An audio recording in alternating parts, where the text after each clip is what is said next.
几千年来，星空中的那些星座，猎户座、北斗七星、织女星，看起来几乎没有任何变化。夜空中那把永恒的勺子依然指向北极，那只威武的猎人依然挥舞着盾牌与棍棒。这究竟是为什么呢？这是一个看似简单，实则暗藏玄机的问题。它触及了人类对宇宙认知的核心，也牵扯出天文学史上最精彩的发现之一。让我们先从地球的运动说起。你知道吗？此刻你正以每小时超过1000公里的速度，随着地球自转而移动。这听起来可能很快，但当你望向窗外的世界，一切都静止如常。这是因为我们与周围的一切都在以相同的速度运动，没有任何参照物来揭示这种运动的存在。宇宙中的运动本质上也是如此。要理解为什么星座看起来不动，我们首先需要明白地球到底在做什么运动。地球至少有3种主要的运动方式，每一种都以不同的方式影响着我们看到的星空。第一种运动是自转。我们的地球像一个优雅的舞者，每24小时完成一次完美的旋转。这个旋转速度在赤道上达到每秒465米，也就是每小时大约1670公里。想象一下，你坐在一个以这么高速度旋转的球体表面，却完全感觉不到晃动，这本身就是一个奇迹。而正是因为地球的自转，我们才能看到星空的东升西落。这不是星星在移动，而是我们在转动。第二种运动是公转。地球围绕太阳旋转，1年完成1圈，这个速度更加惊人，达到每秒约30公里，相当于每小时108000公里。如果我们把地球比喻成一艘宇宙飞船，它正在以这样的高速绕太阳画一个巨大的椭圆。而正是因为这种公转，我们有了4季的变化，看到了不同季节的星空。第3种运动则更加宏大。太阳系本身也在银河系中移动，太阳带着它的所有行星，包括我们脚下的地球，正以每秒约200公里的速度朝着某个方向飞驰。而银河系本身也在宇宙中运动，我们与数以千亿计的星系一起被宇宙的大尺度结构所牵引。那么问题来了，既然地球在以这么多方式运动，为什么星座看起来还站在原地呢？答案其实很简单，因为它们太远了，远到即使我们移动了亿万里，在他们眼中，我们的位置变化也微乎其微。让我们用一个生活中的比喻来理解。想象你面前有一座高耸入云的山峰，它距离你可能有10公里远。现在你向前走了100米，向左走了50米，你觉得那座山看起来会有什么变化吗？几乎不会，因为相对于10公里的距离，你这几米的移动简直是9牛1毛。星空中的恒星比那座山要远得多得多。离我们最近的恒星比邻星距离地球约 4.24 光年，也就是大约40万亿公里。地球的轨道直径大约3亿公里，这个距离对于 4.24 光年来说，就相当于你移动了几毫米对于10公里远的物体。站在那么远的距离，地球的运动几乎可以被忽略不计。所以我们看到的星座之所以看起来不动，是因为它们与我们的距离远远超出了我们的想象。那些光点穿越无尽的虚空，穿越数百万甚至数十亿年的时间，才最终抵达我们的眼睛。它们的光在出发时，可能发出这些光的恒星还存在，而当它们抵达时，那颗恒星可能已经走向了生命的终点。但在这个巨大的时间尺度上，我们的千年历史只是宇宙长河中的一朵小小浪花。现在，让我们来聊聊星座本身。你有没有想过，那些我们耳熟能详的星座，猎户座、狮子座、天蝎座，它们到底是什么？它们真的是夜空中相邻的一群星星吗？答案是令人惊讶的，不，它们大多数情况下只是看起来在天空中靠得很近，实际上彼此之间可能相隔数千光年。让我们以猎户座为例，这可能是夜空中最容易辨认的星座了。那是一个猎人举起棍棒和盾牌的形象。猎户座的腰带由3颗非常均匀排列的星星组成，这就是著名的猎户三星。但你知道吗？这3颗星中的每一颗距离我们都完全不同。参数1，距离地球约2000光年；参数2，距离地球约1300光年；参数3，距离地球大约900光年。这3颗星星彼此之间的距离可能高达数百光年，它们只是在地球上看来排列成一条直线，实际上在3维空间中，它们分布在宇宙的不同角落，彼此之间可能永远不会有任何交集。再比如北斗七星，勺子形状的7颗星星是北半球最容易辨认的星群之一。但如果你有机会乘坐宇宙飞船离开地球，从不同的角度看着7颗星，你会发现它们根本不是一个星座，而只是恰好从地球望去排成了勺子形状的7颗独立恒星。它们各自距离地球的距离从80光年到200光年不等，它们彼此之间也没有任何物理上的联系。所以，当我们说星座没有改变时，我们其实是在说，这些星星在天空中的投影位置没有发生显著变化。但这并不意味着它们真的就是一组恒星，它们只是从地球这个特定角度看到的视觉效果。理解了这一点，我们再来看为什么星座看起来不动就会更加清晰了。因为它们本来就不是一个真正的整体，而我们与它们之间的距离又远得难以想象。第3章，缓慢却真实的变化，恒星自行。虽然对于人类的短暂历史来说，星座看起来几乎是静止的，但如果我们把时间尺度拉长到数万年，甚至数十万年，事情就会变得有趣起来。实际上，所有的恒星都在运动，它们在银河系中各自有着自己的轨道，有些星星在靠近我们，有些则在远离我们，它们的相对位置在缓缓地变化着。天文学家把这种真实的运动称为恒星自行。虽然名字里有自行2个字，但这可不是说它们有多么独立自主，而是指它们相对于太阳系的位置变化。每颗恒星都在银河系的引力场中运动，就像银河系这座巨大的城市中无数的居民各自沿着自己的轨迹行走。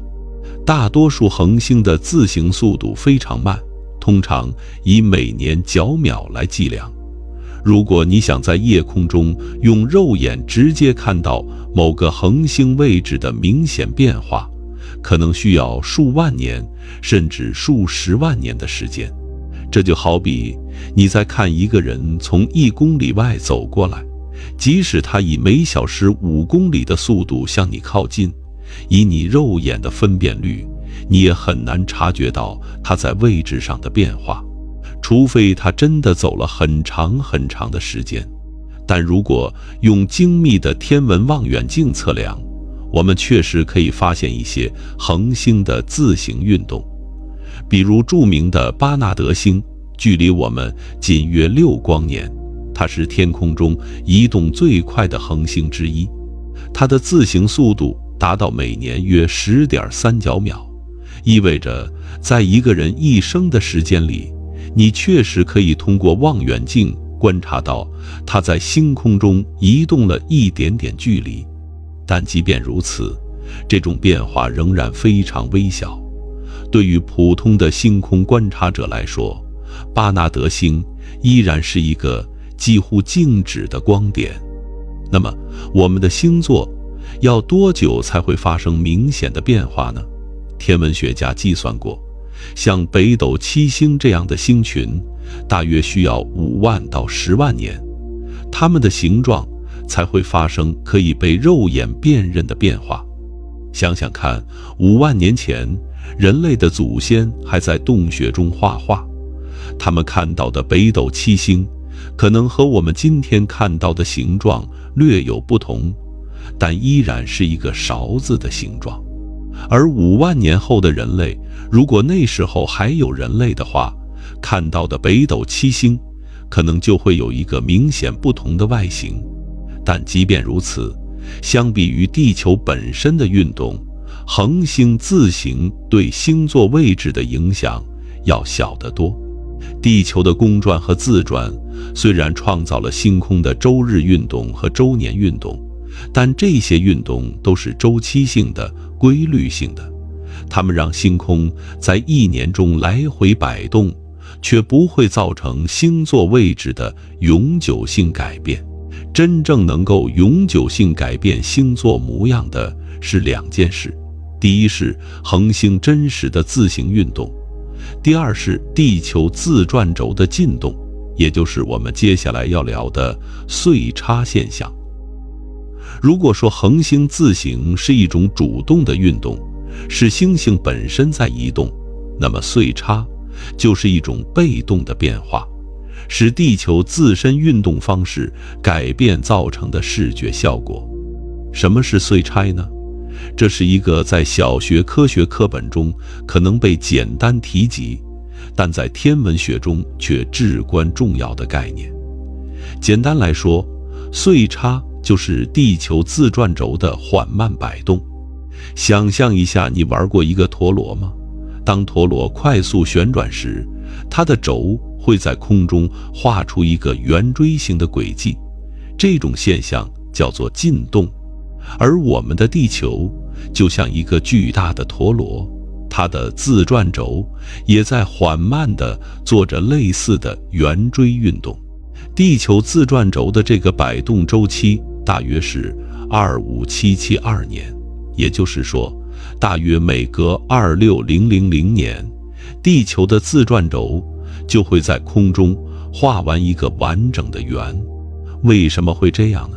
这是因为地球不是一个完美的球体，而是一个赤道处略微鼓起的扁球体。地球的赤道半径比极半径大约长21公里。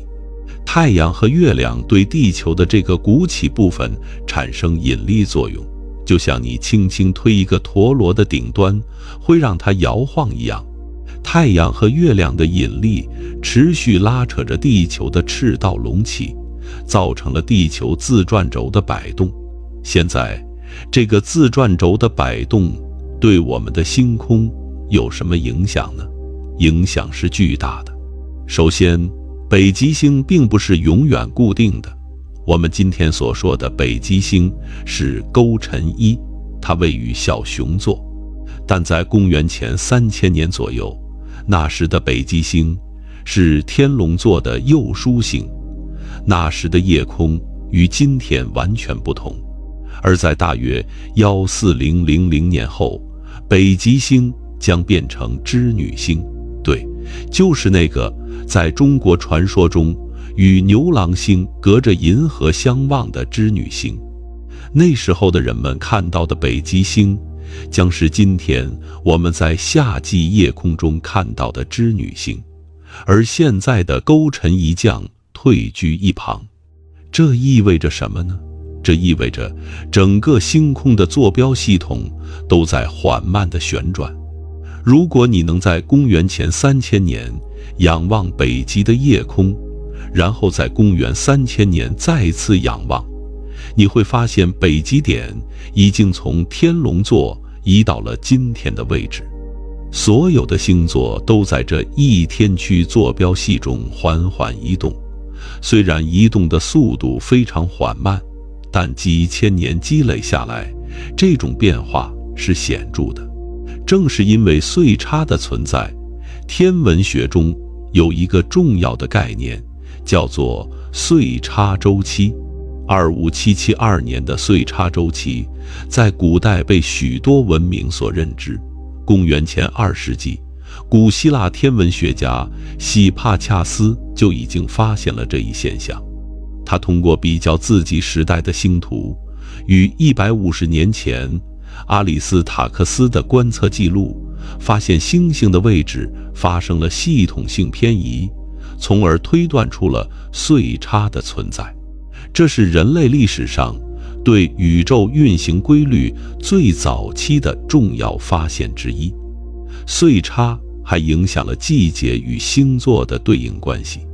我们都知道，古代占星术中的星座与出生日期对应，但如果你知道岁差的存在，你会发现这种对应关系是在不断变化的。3000年前，白羊座可能对应着春分点，但现在春分点已经移动到了双鱼座附近。这就是为什么天文学中的黄道12宫与占星术中使用的版本已经有了差异。所以，当我们说星座没有改变时，我们其实是在说，在一个人短暂的一生中，或者在几千年的文明历史中，星座的位置变化并不明显。但如果你的视野足够宽广，把时间尺度拉到几万年，那么星座的位置和模样确实会发生改变。北极星会变，星座与季节的对应关系会变，甚至整个星空的格局都会随着岁差的进行而缓缓旋转。让我们暂时跳出天文学，来聊一聊人类感知运动的方式。为什么我们在地球上高速运动，却完全感觉不到？同样的问题也适用于星空。你坐在家里，感觉自己是静止的，但实际上地球在自转，你正以每小时超过1000公里的速度旋转，你还随着地球一起围绕太阳公转，速度是每小时10万公里。而太阳系还在银河系中运动，银河系本身也在宇宙中穿行。这些运动叠加在一起，你正在以一个难以想象的速度在宇宙中穿梭，但这一切你都感觉不到。为什么？因为运动是相对的，你与周围的一切房屋、树木、空气，你坐的椅子都在以相同的速度运动，没有任何加速度来告诉你我在移动。你只能通过观察外部的参照物来察觉运动。而当你仰望星空时，那些参照物、星星和星座距离你如此遥远，以至于你即使移动了数万甚至数百万公里，它们在你眼中的位置依然没有显著变化。这种感觉就好像你坐在一列平稳运行的高铁上，如果窗帘拉上，你闭上眼睛，你根本不知道列车在以每小时300公里的速度前进，你感觉自己是静止的。对于宇宙中的运动，这个道理同样适用，只是规模要大得多。如果我们把宇宙缩小到可以理解的尺度，想象一下，你在一个巨大的体育场中央，体育场的一个角落有一盏灯，它距离你有500米远。你开始移动，走了10米，那盏灯在你眼中的位置改变了吗？几乎没变。走100米呢，可能只有一点点变化。走1000米呢，这时你才能明显看到那盏灯在你视野中的位置发生了变化。宇宙中的距离比这个比喻还要极端，离我们最近的恒星有40万亿公里远，最近的星系有250万光年远。在这样的距离尺度下，地球的运动，即使是我们整个太阳系在银河系中的运动，都显得微不足道。这就是为什么我们感觉不到宇宙在运动，这也是为什么星座看起来似乎是永恒不变的。理解这一点，对于理解宇宙的本质至关重要。宇宙的尺度是如此之大，以至于人类的寿命和人类文明的历史，在宇宙时间表中只是一瞬间。我们有文字记载的历史不过几千年，有天文学记录的历史更是短暂。在这样短的时间内，即使是最快的恒星运动，在我们的星空中也几乎无法察觉。但这不意味着星座永远不会改变，它们正在改变，只是改变的速度太慢了，慢到一个人的一生无法察觉。我们今天看到的星空，与古巴比伦人、埃及人、古代中国人看到的星空，在形状上几乎没有区别。但如果我们能够穿越到5万年后的未来，或者追溯到5万年前的过去，我们会发现星空已经发生了明显的变化。这就是宇宙的节奏缓慢、宏大，超越人类个体的生命体验。如果我们再深入一层，会发现一个更加深刻的事实：当我们观察星空时，我们实际上是在观察宇宙的历史。你看到的每一颗星星，它们发出的光，需要时间才能抵达你的眼睛。离我们最近的恒星比邻星，它的光需要4.24年才能抵达地球。你看到的是4.24年前的比邻星。织女星距离我们约25光年，你看到的是25年前的织女星。而那些在银河系边缘的星星，它们的光可能已经走了数万甚至数十万年。至于那些更遥远星系的光，它们可能在宇宙诞生之初就已经出发，穿越了整个宇宙的历史，才最终落在你的视网膜上。你看到的光可能比地球上最早的人类还要古老。这意味着，当我们观察星空时，我们实际上是在观察不同时间点的宇宙。离我们近的星星显示的是它们的近况，而遥远的星星显示的是它们的历史。星座中的每一颗星星可能属于不同的时间层次，有的显示的是现在，有的显示的是数百年前，有的显示的是数千年前。这个事实让我们对星座没有改变这个说法有了新的理解。我们看到的星座确实是历史中的星座，它们的光在某个时刻出发，穿越了漫长的宇宙空间，现在抵达了我们的眼睛。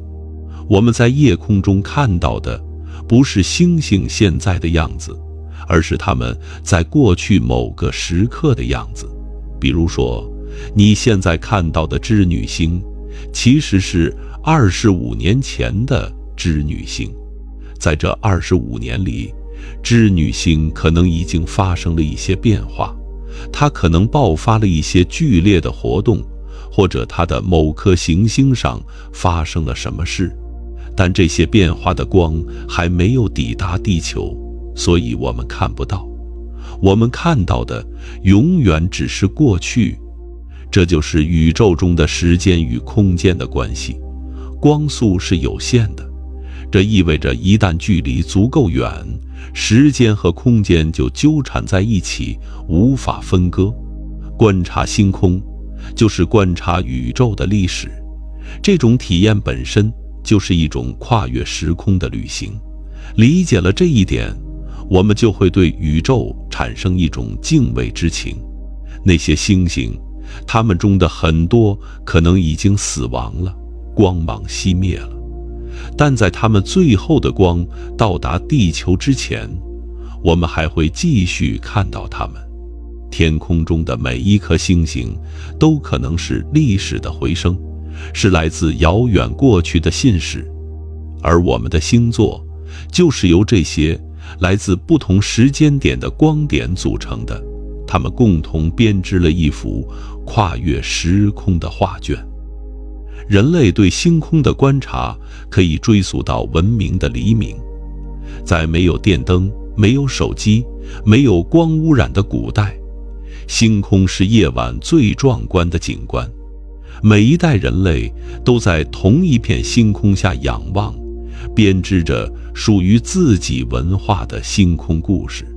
古巴比伦人是已知最早系统观察星空的文明之一，他们记录了太阳、月亮和行星的运动，发明了黄道12宫的概念。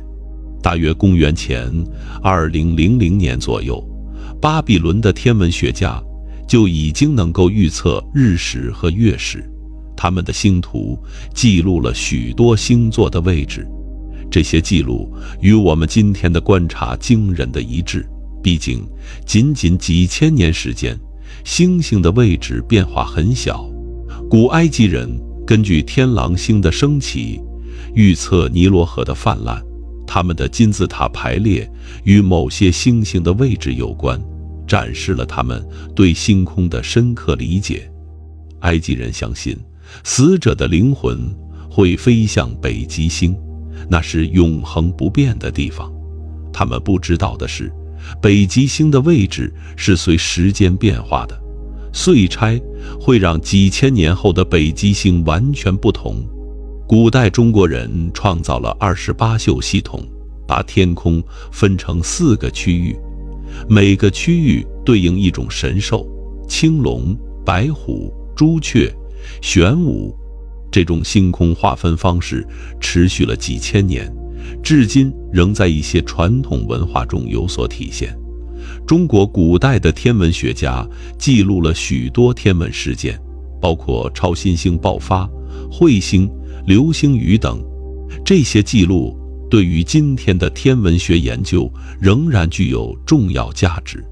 古希腊人把星座与神话故事联系起来，创造了我们今天仍然使用的许多星座名称：猎户座、赫拉克勒斯、大熊座、小熊座。这些名字都来自希腊神话。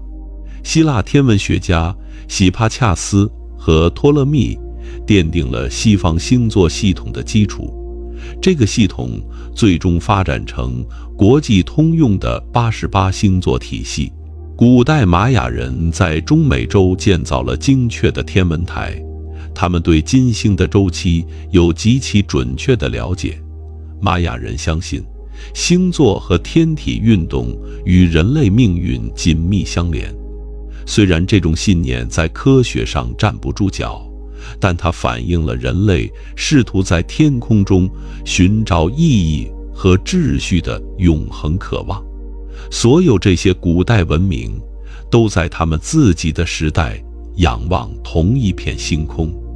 那时的星空与我们今天看到的几乎完全一样，猎户座的3星依然排列整齐，北斗7星依然指向北极，银河依然横跨夜空。只是那时候的人会根据自己文化的想象，把这些星星连接成不同的图案，编织不同的故事。我们的星座系统是几千年人类观察的结晶，它是古代天文学家一代又一代精确测量的成果，是不同文明对同一片天空的不同诠释。我们今天使用的许多星座名称可以追溯到古希腊时代，而它们的起源可能还要更早。几千年过去了，星座的形状几乎没变，但我们对星座的理解已经发生了翻天覆地的变化。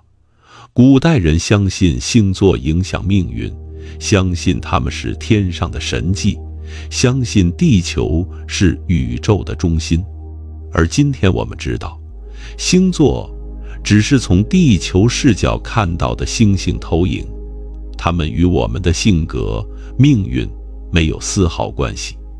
它们在宇宙中的真实位置，与它们在夜空中的投影位置完全不同。但即便如此，星座依然是我们与古代对话的桥梁。当我们仰望猎户座，我们看到的与几千年前古巴比伦祭司看到的是同一片星空。这种跨越时间的连接本身就是一种奇迹。实际上，变化一直在发生，只是发生在我们看不到的时间尺度上。恒星的诞生和死亡是宇宙中最壮观的景象之一。当一团巨大的气体云在引力作用下坍缩，核聚变被点燃，一颗新的恒星就诞生了。这个过程可能持续数百万年，对于人类历史来说，这几乎是静止的。但当一颗恒星走到生命的尽头，它可能会以超新星爆发的形式，在短短几周内释放出相当于太阳一生释放的能量总和，然后变成一颗中子星或者黑洞。在银河系中，超新星大约每50年发生一次，但因为我们的银河系有1000亿颗恒星，这种事件发生在银河系的各个角落，距离我们都很遥远，所以我们很少能够在天空中用肉眼直接看到超新星。最有名的例子是1054年的超新星爆发。中国古代的天文学家记录了这颗克星的出现，它在白天都能被看到，持续了数周。这次爆发形成了我今天要讲的东西——蟹状星云。公元1054年，宋朝的天文学家记录了这颗突然出现在天蝎座附近的新星星，它在白天都能被看到，持续了大约1个月。如今那颗星星已经消失，但它的残骸形成了一个美丽的星云，距离我们约6500光年。在中国的一些天文台，你仍然可以看到当年克星的遗迹，那团不断膨胀的气体云。另一种变化来自恒星之间的相对运动。如前所述，恒星在银河系中沿着各自的轨道运动，虽然这种运动非常缓慢，但数十万年的时间积累下来，确实会改变星座的形状。大约10万年后，北斗七星的形状就会发生明显变化，勺子的柄会变得更加弯曲，勺子的边缘会变得更加锐利。那时候的人类，如果他们还在观察星空的话，会认为北斗七星看起来像一个不同的形状。当然，他们可能也会给它起一个完全不同的名字，因为文化会在更长的时间尺度上改变。而在更远的未来，大约50万年后，地球的自转轴将旋转到与今天明显不同的方向，北极星不再是勾陈一，而是某个我们今天不太熟悉的位置。星空的格局将完全不同，但这些变化需要的时间远超人类文明的历史。我们的文明只有几千年，而星座的显著变化需要数万年甚至数十万年的时间。所以，在人类有记录的历史中，星座确实没有发生明显的变化。这并不意味着它们是永恒的，只是我们的时间尺度太短了。从宇宙的角度看，地球绕太阳转一圈只需要1年，人类文明的历史大约只有地球公转1万圈的长度，而要让星座发生明显变化，需要的时间可能是这个数字的10倍甚至100倍。所以，对于人类来说，星空是永恒的，但对于宇宙来说，一切都在变化。再过几万年，我们的子孙会看到怎样的星空？首先是岁差的影响。随着地球自转轴的摆动，北极星将继续变化。今天的北极星勾陈1将在几千年后让位给织女星。再过大约12000年，织女星将成为新的北极星。那时的夜空，织女星将高悬在北方的天空中闪闪发光，成为航海者和旅行者的指路灯。其次是恒星自行的影响，北斗七星将进一步改变形状，组成勺子柄的3颗星，北斗1、北斗2、北斗3将沿着各自的方向移动，勺子的曲线将变得更加明显，而勺子碗中的星星也在各自移动，碗的边缘可能会变得更加不对称。猎户座也在变化。参宿4，那颗位于猎户座肩膀上的红巨星正在走向生命的终点，它可能在未来数十万年内以超新星的形式爆发。当它爆发时，在地球上的人们将看到夜空中出现一颗新的星星，不，应该说是一颗比满月还要亮的光点，它可能在白天都能被看到。几百年后，那颗超新星将逐渐消失，猎户座将永远失去它最亮的星星，但形状可能变化不大。更加遥远的未来，在几百万年的时间尺度上，星空将发生根本性的变化。银河系中恒星的运动可能导致某些星座完全瓦解，新的星星将加入我们的夜空。银河系与邻近星系的引力相互作用，可能让一些新的恒星进入我们的视野，也可能让一些熟悉的星星离开。但这些变化都是缓慢的，缓慢到人类的生命无法直接感受。我们只是宇宙变化的见证者，而不是参与者。我们见证的是宇宙数十亿年历史中的一瞬间。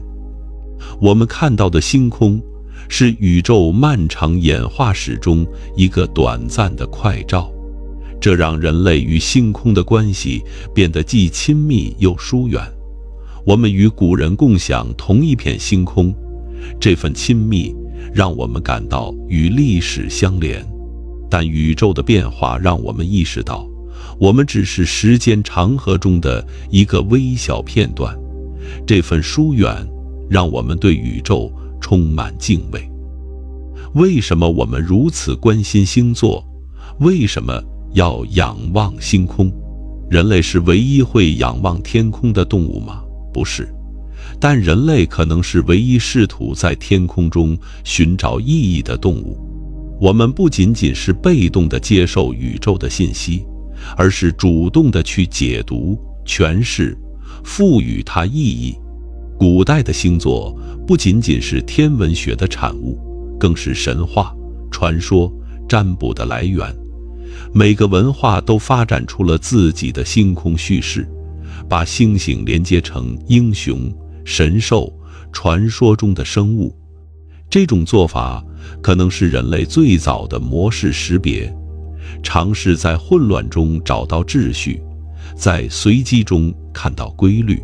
今天，虽然我们已经知道星座与性格、命运、没有任何关系，但它们仍然是人类文化的重要组成部分。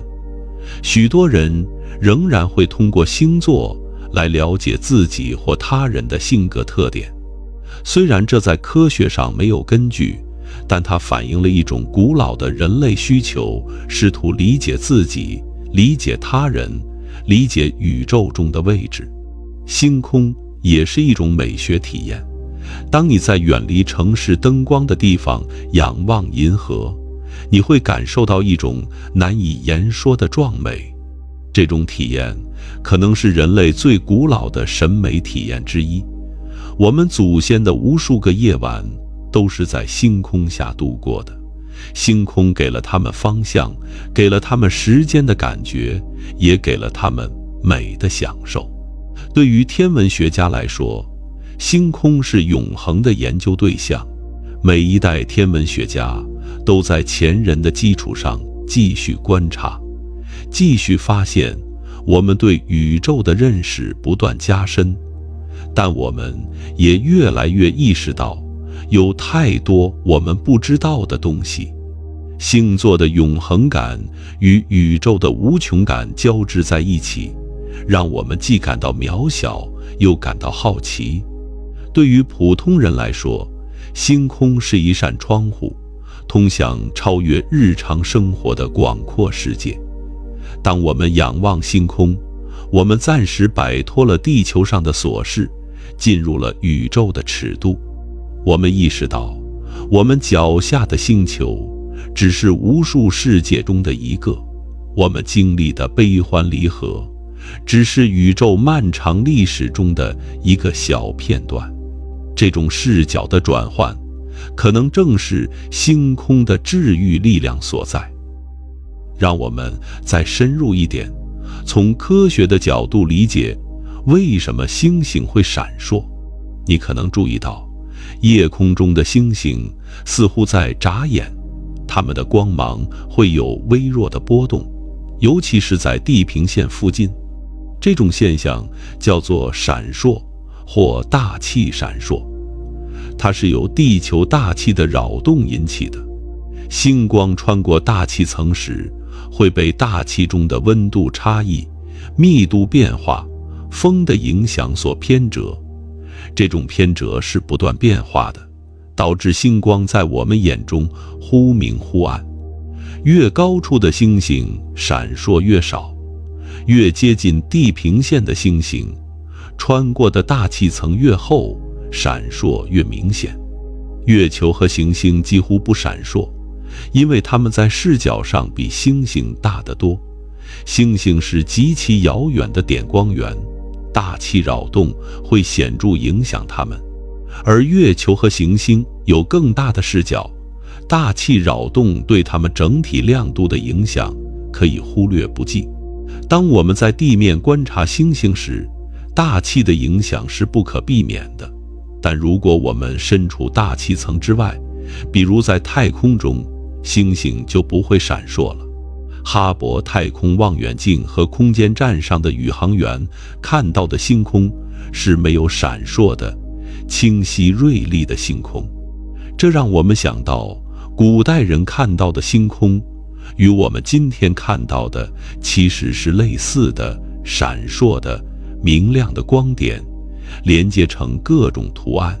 他们对星空的观察可能比我们今天在光污染严重的城市中看到的要更加清晰，因为城市灯光和空气污染会大大降低可见度。古代的天文学家可能拥有比现代城市居民更好的观测条件。古埃及、美索不达米亚、中美洲的高原上，空气清澈，星光璀璨。那里的天文学家可能看到了我们今天在大多数地方无法看到的星空。有意思的是，大气闪烁虽然是一个物理现象，但它让我们看到的星空更加生动。如果星星不闪烁，夜空可能反而会显得更加死寂。正是这种微微的闪烁，让星光显得更加温暖，更加亲切。人类对星空的观察，从最早的口口相传，到后来用石刻、青铜器记录，再到纸张、星图的绘制，是一个漫长的过程。这个过程本身就是人类文明进步的缩影。最早的星图可能出现在约2万年前的旧石器时代。法国拉斯科洞穴中发现的壁画记录了星座和星群的图案，虽然我们可能无法完全理解它们的含义，但它们证明了人类很早就开始关注星空。美索不达米亚的楔形文字泥板中有大量关于天文观察的记录。巴比伦的天文学家发展出了黄道12宫的雏形，把太阳在天空中的路径分成12个区域，每个区域对应一个星座。这个系统被后来的希腊人、罗马人继承，一直延续到今天。希腊天文学家托勒密在公元2世纪编纂的《天文学大成》包含了1022颗恒星的位置信息，列出了48个星座。这是西方星座系统的奠基之作，影响了后世1000多年的天文学。直到1930年，国际天文学联合会正式确定了88个星座，才形成了我们今天使用的星座体系。中国古代发展出了独特的星官体系，把星空分成3元、28宿。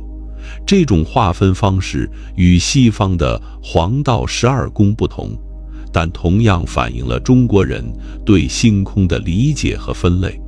中国的星官系统包含了300多个星官，记载了1400多颗星星，是中国古代天文学成就的结晶。从裸眼观测到望远镜的发明，人类观察星空的能力有了质的飞跃。1609年，伽利略把他自制的望远镜指向天空，发现了木星的卫星、金星的相位、太阳黑子。这些发现改变了人类对宇宙的认识。从那以后，天文观测的精度不断提高，我们能够看到越来越远的星空，越来越暗的星星，越来越精确的位置。现代天文学使用射电望远镜、X 射线望远镜、空间望远镜，能够观测到肉眼无法看到的电磁波。哈勃太空望远镜能够看到130亿光年外的星系，韦伯望远镜能够观测到宇宙早期的红外辐射。我们的视野已经大大超出了古人的想象。但即便如此，星座仍然是连接古今的桥梁。古代人用肉眼观察，用石头和泥板记录；现代人用望远镜观察，用计算机分析。但我们看到的星空图案与几千年前古人的记录基本一致。这种跨越时间的连续性，让星座成为人类共同的遗产。让我们用一个更加几何的视角来理解地球运动与星空的关系。想象一个巨大的天球，所有的星星都镶嵌在这个天球的内壁上。这个天球叫做天球，它围绕地球旋转，每天1周。这就是为什么我们看到星星东升西落，不是星星在动，而是我们在转。但实际上，地球也在围绕太阳公转。这让我们在不同的季节看到天球的不同部分。想象你坐在旋转木马上，旋转木马的中心有一盏灯。如果灯周围有一圈气球，那么当你旋转时，你会依次看到不同方向的气球。同样，地球围绕太阳公转，让我们在一年中看到天球的不同区域。这个几何模型帮助我们理解为什么一年中看到的星座不同。夏天，我们看到银河系的中心方向，那里星星密集，形成壮观的银河。冬天，我们看到银河系的边缘方向，那里的星星较少，但有一个著名的星座猎户座。地球自转轴的倾斜 23.5 度，造成了季节的变化和星空的周日偏移。夏天的夜晚，地球的北半球倾向太阳，我们看到的是朝向银河系中心的方向。冬天的夜晚，地球的北半球远离太阳，我们看到的是背向银河系中心的方向。这种变化是规律性的，每年重复。岁差则让这个天球本身在缓慢旋转，地球自转轴的摆动导致天球上的参考点、春分点、秋分点、夏至点、冬至点在星座中缓慢移动。这种移动周期约26000年，是宇宙中一种极其缓慢的运动。理解了这些几何关系，我们就能明白为什么星座看起来不动，因为我们观察它们的参考框架。天球与地球的周日运动是同步的，地球自转造成的星空运动是周期性的，不是永久性的位移，而岁差造成的移动太慢，在几千年内不会产生明显的效果。这就是地球运动与星空关系的几何本质。我们在一个旋转的参考框架中观察遥远的星星，而这个参考框架本身也在以极其缓慢的速度变化。第14章，宇宙中的我们，位置与意义。当我们深入探讨地球运动和星座之后，一个哲学性的问题自然浮现：我们在宇宙中的位置是什么？我们存在的意义是什么？地球在宇宙中的位置，用物理学家卡尔萨根的话说，是一粒悬浮在阳光中的尘埃。地球围绕一颗普通的恒星旋转，这颗恒星只是银河系中数千亿颗恒星之一，而银河系也只是宇宙中数千亿个星系之一。宇宙的尺度之大，远超人类直觉可以理解的范围。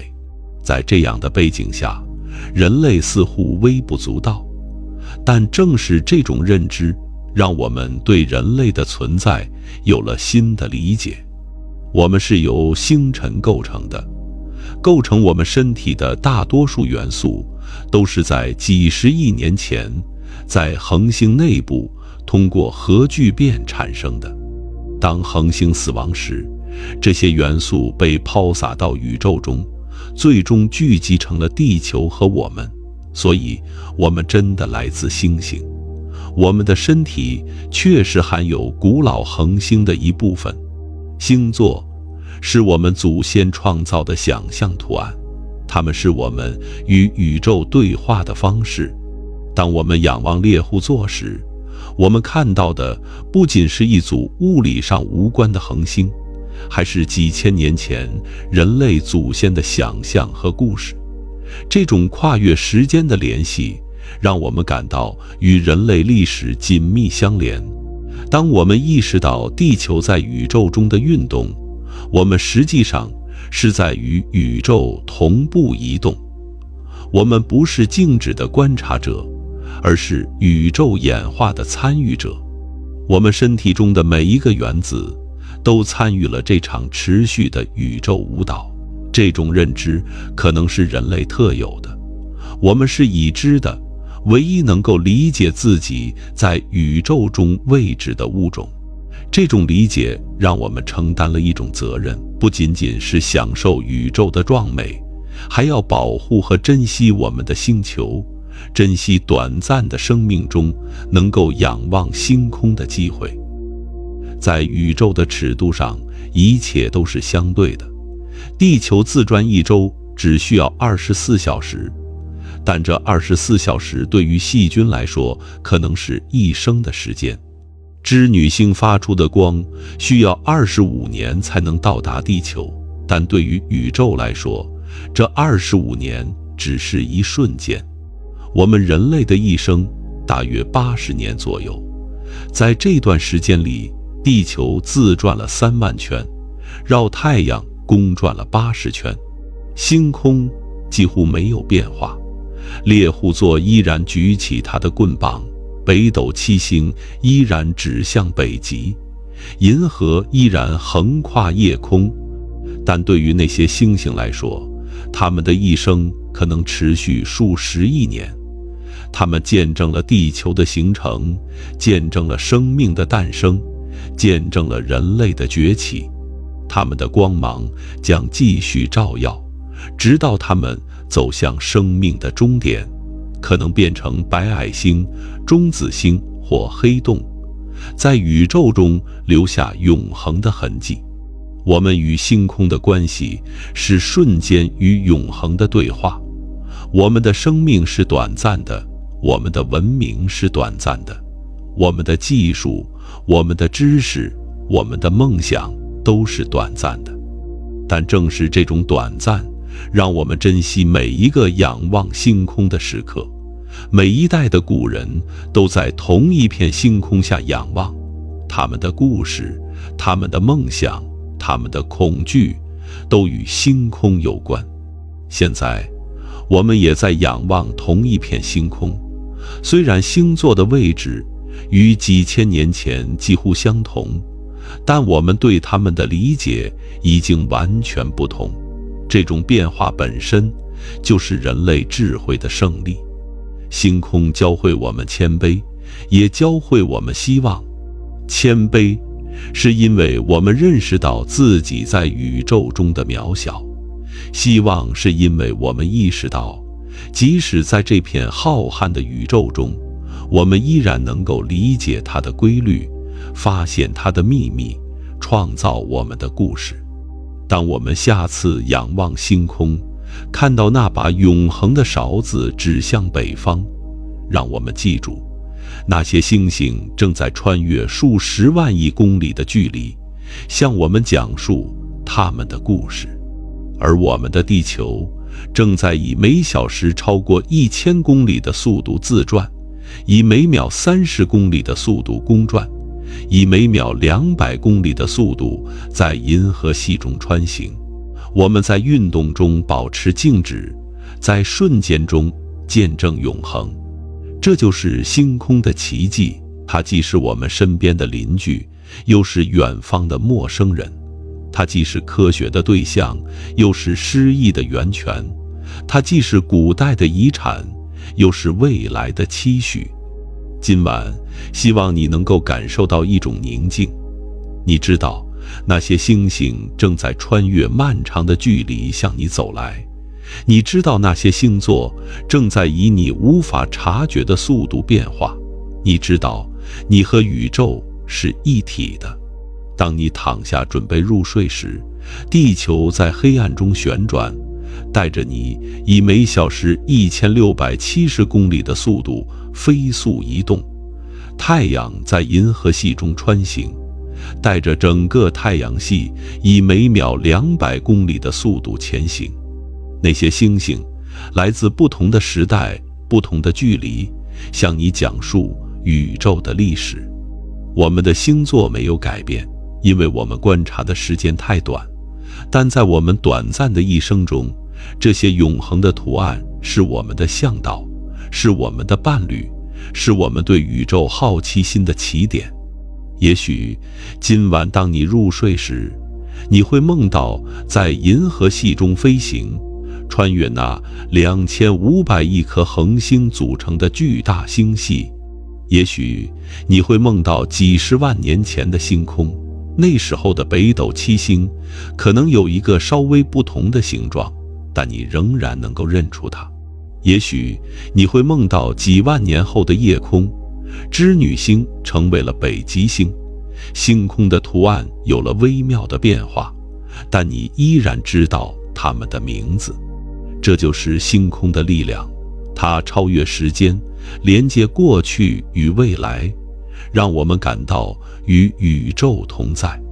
当你今晚闭上眼睛时，想象自己躺在地球上，地球漂浮在太阳旁边，太阳漂浮在银河系的悬臂中，银河系漂浮在无尽的宇宙中。你是这一切的一部分，你的每一次呼吸都在参与这个宏大的宇宙舞蹈。感谢你今晚的陪伴，感谢你对这个主题的好奇，感谢你愿意花时间来理解我们在宇宙中的位置。晚安，愿星光伴你入眠。